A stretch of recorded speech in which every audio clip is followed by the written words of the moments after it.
Hi viewers, welcome to our channel. ప్రస్తుతం మనతో పాటు సీనియర్ జర్నలిస్ట్ దాము బాలా సార్ వారితో మాట్లాడదాం. నమస్కారం సార్.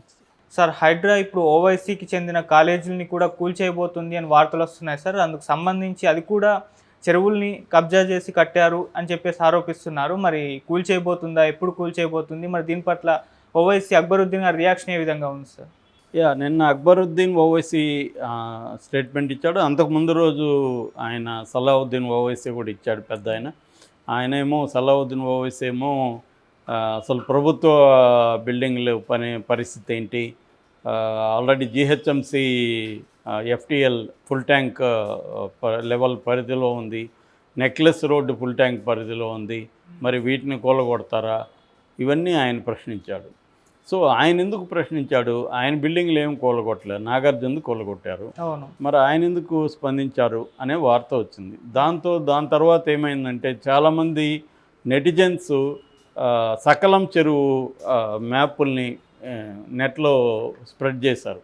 అంటే సకలం చెరువుని ఆక్యుపై చేసుకొని ఓవైసీ వాళ్ళు బిల్డింగ్లు కట్టారు. అట్లా చాలా చోట్ల వాళ్ళు బండ్లగూడలో, తర్వాత ఫాతిమా కాలేజీ, ఇవన్నీ కూడా అలాగా కట్టినవే.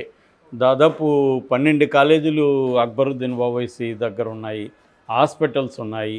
ఇవన్నీ కూడా వాళ్ళు చెరువులు ఆక్యుపై చేసుకొని కట్టారు. ఎక్కువగా ఓవైసీ బ్రదర్స్ చెరువుల భూముల్ని ఆక్యుపై చేసుకొని కట్టారు అన్న విమర్శలు బయటకు వచ్చాయి. దాంతో అక్బరుద్దీన్ ఓవైసీ బయటకు వచ్చి నన్ను చంపేయండి, ఆల్రెడీ 4 బుల్లెట్లు దింపారు, ఇప్పుడు కూడా నన్ను బుల్లెట్లు దింపండి, కానీ నా కాలేజీలు జోలికి రాకండి, ఎందుకంటే నేను పేద విద్యార్థుల కోసం 12 కాలేజీలు పెట్టాను, ఎడ్యుకేషన్ ఇన్స్టిట్యూట్స్ 12 పెట్టాను, కాబట్టి వాళ్ళకి అన్యాయం చేయకండి అని ఆయన ఇస్తున్నాడు.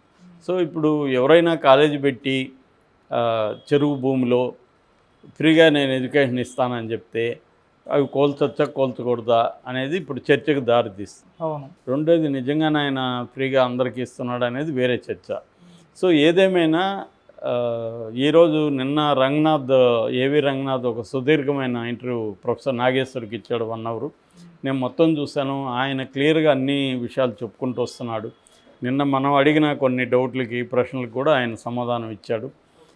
అందులో ఏంటంటే ప్రయారిటీ ఏందని ఆయన చెప్పింది ఏంటంటే, ఇంకా ప్రయారిటీగా ఏమీ ఇది లేదు, మాకు ఏవి ఎక్కువ కంప్లైంట్లు వస్తున్నాయి దాన్ని బట్టి మేము చేస్తున్నాం. అట్లాగే మేము ఏర్పడిన తర్వాత, ఈ హైడ్రా ఏర్పడిన తర్వాత ఎక్కువ ఆక్యుపై చేసుకున్నవి ఇది చేస్తున్నాం. అట్లాగే పెద్ద చెరువుల్ని ఫస్ట్ విముక్తి, అంటే ఫస్ట్ టార్గెట్ చెరువుల విముక్తి, చెరువుల్ని ఆక్యుపై చేసుకున్న వాళ్ళవి ఫస్ట్ కొట్టేస్తున్నాం. ఇది మేము పార్టీలకు అతీతంగా అందరివి కొడుతున్నాము. ఎమ్మెల్యేలు ఉన్నారు, అన్ని పార్టీల నాయకులు ఉన్నారు. నాగార్జున మేము ప్రత్యేకంగా టార్గెట్ చేయలేదు. నాగార్జునకు ముందు 1 నెల నుంచి కూడా మేము అనేక మంది చేశాము. దాని తర్వాత నాగార్జున చేసాం. పెద్ద ఎత్తున ప్రజల నుంచి కంప్లైంట్లు వస్తున్న వాటిని మేము పరిశీలిస్తున్నాం. ప్రతిదాన్ని కూలగొట్టక ముందు కనీసం 1 వారం మేము దాని మీద వర్క్ చేస్తున్నాం. దాని పొజిషన్ ఏంటి, దాని లీగల్గా ఎట్లాంటి పర్మిషన్లు ఉన్నాయి, వాటి పర్మిషన్లో ఉన్న ప్రాబ్లమ్స్ ఏంటి, ఏ డిపార్ట్మెంట్లో అబ్జెక్ట్ చేశాయా, కోర్టులో కేసులు ఉన్నాయా, ఇవన్నీ మేము తరువుగా పరిశీలించి అన్నిటికీ సిద్ధమవుతున్నాం. ఫిజికల్గా కూడా వెళ్ళి అక్కడ సైట్లను పరిశీలించి వస్తున్నాము అనేది ఆయన క్లియర్గా నాగేశ్వరరావు అడిగిన అనేక ప్రశ్నలకి ఆయన ఓపిక్గా క్లియర్గా సమాధానం చెప్పాడు. ఎక్కడైతే ఇంకా క్లారిటీ లేదో, ఇక్కడ క్లారిటీ లేదు, ఇంకా మేము ఎవాల్వ్ అవుతున్నాము అనే విషయం కూడా ఆయన చక్కగా వివరించారు.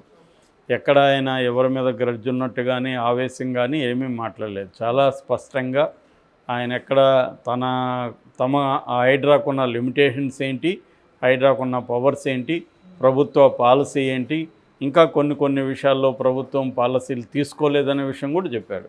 ఇప్పుడు ఫర్ ఎగ్జాంపుల్ సలావుద్దీన్ ఓవైసీ చేసిన విమర్శకు కూడా ఆయన సమాధానం, ఆయన నాగేశ్వరరావు అది కూడా అడిగాడు, గవర్నమెంట్ బిల్డింగ్స్ని మీరు కొడతారా, ప్రైవేటువే కూలగొట్టినప్పుడు గవర్నమెంట్ ఎందుకు కూలగొట్టరని ప్రశ్న వస్తుందంటే, దానికి సంబంధించి ఇంకా పాలసీ ఎవాల్వ్ కావాలి, పాలసీ ఎవాల్వ్ అయితే అది కూడా మేము టేకప్ చేస్తామని చెప్పాడు. అంటే అది ప్రభుత్వ పాలసీకి సంబంధించిన విషయం, గవర్నమెంట్వి, ఎందుకంటే అది ఎప్పటి నుంచో జరిగి ఉంటాయి పాతవి. సో వాటిని ఇప్పుడు కూలగొట్టాలా లేదా, ప్రైవేటు కూలగొట్టినప్పుడు దీని మీద కూడా రేపు కోర్టుకు వెళ్ళే అవకాశం. అట్లాగే ముందస్తు నోటీసులు ఇవ్వాల్సిన అవసరం లేదు చట్ట ప్రకారం, ఎందుకంటే సుప్రీంకోర్టు అనేక హైకోర్టుల తీర్పులు ఉన్నాయి. చెరువులను ఆక్యుపై చేసుకున్న భూములకి ముందస్తు నోటీసులు ఇవ్వాల్సిన అవసరం లేదు, డైరెక్ట్ కూలగొట్టచ్చు అనేది ఆల్రెడీ ఉన్నాయి. కాబట్టి మేము వాటి ప్రకారమే వెళ్తున్నాం అనేది కూడా ఆయన చెప్పారు. అందుకని పల్లా రాజేశ్వర రెడ్డి లాంటి వాళ్ళు కోర్టుకు వెళ్ళినా కూడా వాళ్ళకి ఊర టైం దొరకలేదు. చట్ట ప్రకారం వెళ్ళండి అని మాత్రమే చెప్తున్నాయి. చట్ట ప్రకారం వాళ్ళు వెళ్తున్నారు. సో అంటే ఎఫ్టీఎల్కి సంబంధించిన అంటే ఫుల్ ట్యాంక్ లెవెల్ కావచ్చు, buffer zone, full tank level తర్వాత 30 మీటర్ల వరకు బఫర్ జోన్ ఉంటుంది.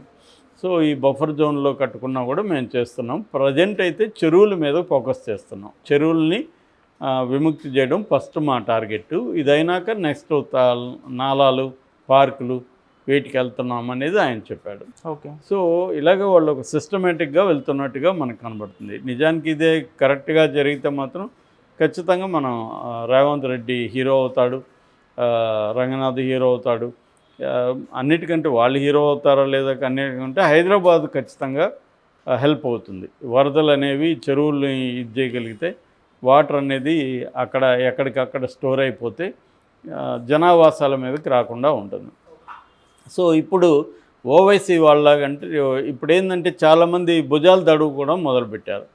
తమ దాకా కూడా వస్తుందేమని చెరువులు ఆక్యుపై చేసుకున్న వాళ్ళంతా బయటకు వచ్చేసి వాళ్ళు ప్రజల తరపున మాట్లాడుతున్నట్టు, ఇంకెవరి తరపున మాట్లాడుతున్నట్టు బిల్డప్ ఇస్తున్నారు. ఇప్పుడు మరి రేవంత్ రెడ్డిది ఈ ప్రెజర్ని ఎలా తట్టుకుంటాడో చూడాలి. రేవంత్ రెడ్డి అది కూడా మాట్లాడాడు మొన్న.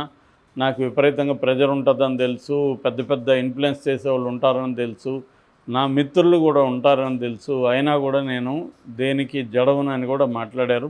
నిజంగా అది జరిగితే మాత్రం ఖచ్చితంగా రేవంత్ రెడ్డి చరిత్రలో నిలిచిపోతాడు. నిన్న ఆయన ఇంటర్వ్యూలో కూడా సుదీర్ఘంగా ఆయన చెప్పింది, ఖచ్చితంగా ఎటువంటి ఒత్తిళ్లను నేను ఫోన్లు కూడా స్విచ్ ఆఫ్ చేసేస్తాను, అది జరిగే వరకు ఇంకా ఫోన్లు కూడా ఆన్ చేయను, ఎందుకంటే ఎవరెవరో ఫోన్లు చేసి ప్రెజర్ చేస్తారని నాకు కూడా తెలుసు అని కూడా ఆయన చెప్తున్నారు. సో దీని తర్వాత ఇప్పుడు ఒక్కసారిగా అన్ని పార్టీల వాళ్ళు బయటకు వస్తున్నారు. ఎందుకంటే అన్ని పార్టీల్లో ఉంటారు. ఓవైసీ బ్యాచ్ కూడా ఎక్కువగా ఓల్డ్ సిటీ ఏరియాలో వాళ్ళు ఆక్యుపై చేసుకొని ఉంటారు చెరువులు. దాంట్లో ఏమి ఆశ్చర్యం లేదు. ఇప్పుడు సకలం చెరువు మ్యాపులు పెట్టి చూస్తేనే తెలుస్తుంది. అట్లాగే మనకి ఎన్న కన్వెన్షన్ కూడా దాన్ని ఆనుకొనే చెరువు కనపడుతుంది కదా. అంటే చెరువులోనే గోడ కట్టినట్టే కదా. మరి చెరువులో గోడ కడితే అది ఎఫ్టీఎల్ కిందకే కదా వస్తుంది ఈజీగా. చెరువులోనే కట్టేసావు. చెరువు బయటే కట్టకూడదు యాక్చువల్గా. ఎందుకంటే ఎఫ్టీఎల్ అనేది 1700 ఇది ఎంతకో వస్తుంది అది. సో ఆ స్థాయిలో నువ్వు చెరువు బయటే కట్టకూడదంట. అంటే ఫుల్ ట్యాంక్ నిండితే ఎక్కడ వరకు వాటర్ వస్తుందో అక్కడ వరకు ఎఫ్టీఎల్ పరిధి అది. అక్కడే కట్టకూడదు. నువ్వు చెరువులో నీళ్ళు తగులుతోంది గోడకి, నువ్వు దాన్ని హైట్ పెంచేసావు నీ బిల్డింగ్.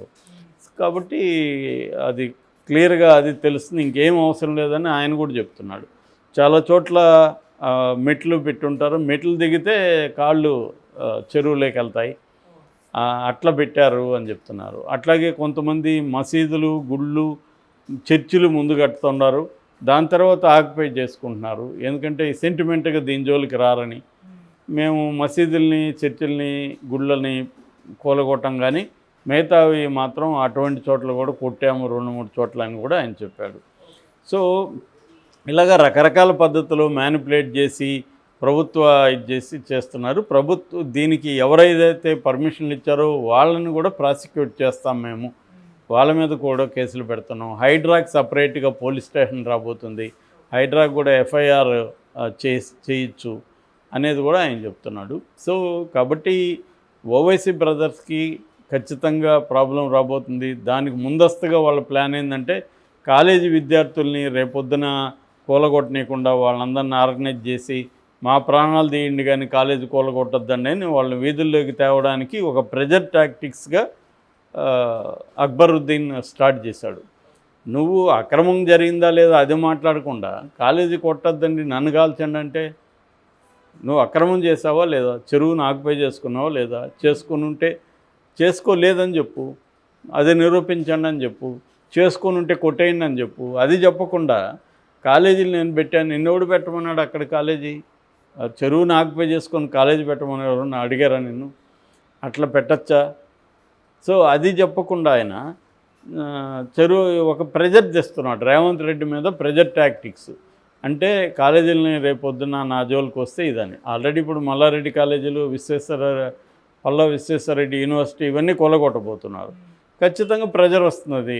ఓవైసీ బ్రదర్స్ ఏం చేస్తారు, ఆల్రెడీ అడుగుతున్నారు, ఓల్డ్ సిటీ అంతా ఆక్యుపై చేసుకున్నారు, వాళ్ళ జోలికి ఎందుకు వెళ్ళట్లేదు. ఖచ్చితంగా వెళ్ళాలి వెళ్ళినప్పుడు వాళ్ళు అక్కడ ప్రెజర్ చేస్తారు.